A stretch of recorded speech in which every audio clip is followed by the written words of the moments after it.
Good morning students, welcome to class 4th EVS. Today we are continuing with our chapter 3 People at Work.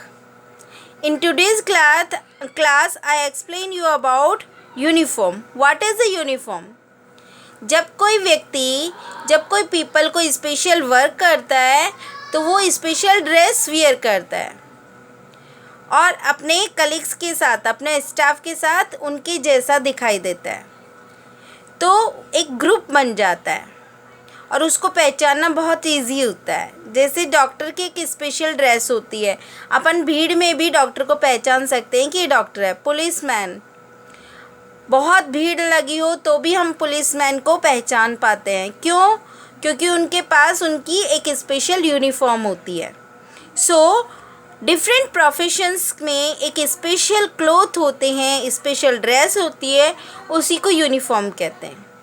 आप लोग भी तो uniform पहनते हो ना स्कूल में, तो उस यूनिफॉर्म से हम आपको भीड़ में भी पहचान पाते हैं कि आप हमारे स्कूल के स्टूडेंट हो। So let's study and read it about professionals in uniform. कुछ प्रोफेशनल्स होते हैं जो यूनिफॉर्म में किए जाते हैं और कुछ नहीं, जैसे वाशरमैन और डिलीवर बॉय, पोर्टर, ये सब यूनिफॉर्म नहीं पहनते। वो घर में अपना वर्क करते हैं, इसलिए उनको यूनिफॉर्म की आवश्यकता नहीं होती। बट कुछ लोग जो ऑफिसेज में वर्क करते हैं उनको इसकी ज़रूरत बहुत ज़्यादा होती है। Some people in certain professions wear special clothes called uniform. They wear a uniform so that they can be easily identified as a group. They include people like doctors, pilot, policeman, etc. देखो नीचे picture भी दे रखी है, ये policeman की picture है। तो इस टाइप के पुलिसमैन होते हैं, हमारे माइंड में ऐसी इमेज बनी हुई है। जैसे ही पुलिसमैन का नाम लेते हैं आपके माइंड में एक पुलिसमैन की इमेज इस टाइप की आ जाती है। This is a postman, pilot. तो इन सब की यूनिफॉर्म डिफरेंट होती है। Then gender and work. Topic is gender and work. Gender means there are two types of gender, male and female, यानी मैन और वुमेन। पुराने टाइम पे क्या होता था, खाली मैन बाहर जाके वर्क करता था और वो वर्क करना अपने फादर से या उसके गार्जियन से सीखता था और उस स्किल को फॉलो करके वो अपनी अर्निंग्स किया करता था, और वुमेन खाली घर का काम करती थी। But today time will be change. अब टाइम चेंज होता जा रहा है और अब लेडीज़, वुमेन भी बाहर आ रही हैं, वर्क करती हैं। हाउस का वर्क करने के साथ साथ वो बाहर ऑफिसेस का वर्क भी करती हैं और अपनी फैमिली को बहुत ही हैप्पी भी रखती हैं। तो ऐसे ही इंदिरा गांधी थी, हमारे देश की first prime minister. Kalpana Chawla हमारे देश में ही जन्मी इंडियन है और ये फर्स्ट एस्ट्रोनॉट बनी जो स्पेस में जा पाई। इसी तरह से और भी कई एग्जाम्पल्स हैं जहाँ वुमेन आगे आके अपना वर्क भी करती हैं और घर को भी संभालती हैं। तो हमें इनको अप्रिशिएट करना चाहिए और ऐसी वुमेन्स को सैल्यूट करना चाहिए। So let's us read gender and work. Earlier only men used to go out to work and earn money.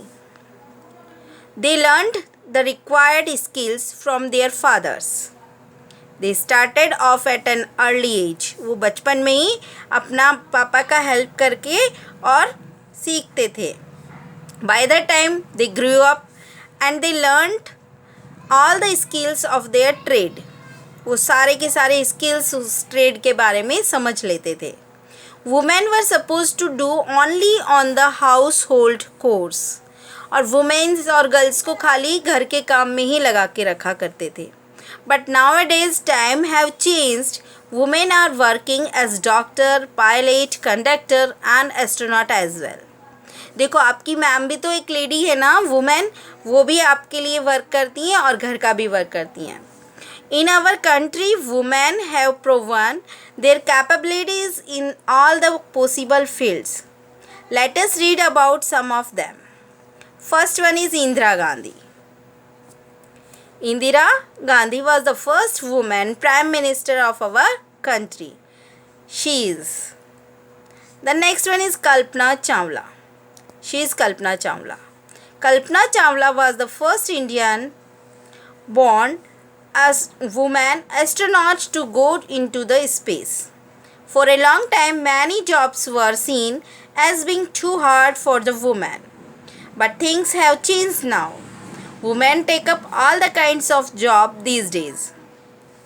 We must respect people who do all kinds of job.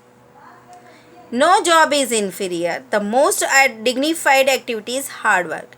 कोई सा भी job करें, कुछ भी गलत नहीं होता है, कुछ भी ख़राब वर्क नहीं होता है, सारे वर्क अच्छे होते हैं क्योंकि उससे सबकी लाइफ चलती है. हमें इज़्ज़त करनी चाहिए सभी जॉब की. और सबसे अच्छी बात है हार्ड वर्क करना. कि जॉब छोटा हो या बड़ा हो, अच्छा हो बुरा हो, इससे कोई मतलब नहीं है. आप उसमें हार्ड वर्क करेंगे तो आप आगे बढ़ते जाएंगे. So read it at your home and prepare it. Thank you.